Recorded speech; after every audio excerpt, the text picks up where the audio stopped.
আমরা কিন্তু polythene shopping bag ব্যবহারটা অনেক আগে থেকেই নিষিদ্ধ, আমরা সেটা কার্যকর করার চেষ্টা করছি। আপনাদের কাছে একটা স্বনির্বন্ধ অনুরোধ থাকবে, আপনারা নিজেরাও আর পলিথিন শপিং ব্যাগ ব্যবহার করবেন না, এবং এর পরের বারের বৃক্ষ মেলায় বা আপনাদের নার্সারিতে পলিথিন শপিং ব্যাগে যদি আপনারা চারাটা দেন তাহলে পরিবেশের সাথে এটা সাংঘর্ষিক হয়ে যাচ্ছে। তো এইটা আমাদেরকে অবশ্যই পরিহার করতে হবে। আমরা চেষ্টা করেছিলাম এইবারের বৃক্ষ মেলাটা একটু নান্দনিক করতে, সেখানে অনেক কয়টা ল্যান্ডস্কেপিং ফার্ম আমাদেরকে সাহায্য করেছে।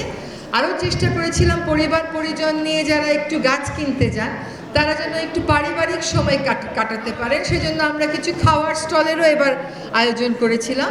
তো আশা করি পুরোটা আবহ সকলের জন্য আনন্দঘন ছিল। পরিষ্কার পরিচ্ছন্নতা একটা দিক, যেটা দিকে কিন্তু আমাদেরকে জাতি হিসাবেই খেয়াল রাখতে হবে। কোনো জাতি তো পরিষ্কার হবে না নিজেরা আমরা পরিষ্কার না হলে। আমরা কেন লোকবলের অভাবের কথা বলবো? 16 কোটি 18 কোটি মানুষের দেশে লোকবলের কেন অভাব হবে?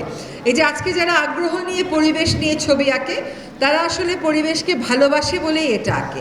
তো যেখানে বন বিভাগের অফিস নেই বা যেখানে আছে সেখানে বন বিভাগের হাতকে আরও শক্তিশালী করতে, বন বিভাগের প্রতিনিধিত্ব করতে আপনারা যারা অংশগ্রহণ করেছেন তারা অবশ্যই একটা ভূমিকা যেন রাখতে পারেন, তার একটা পদ্ধতি আমরা খুঁজে বের করব।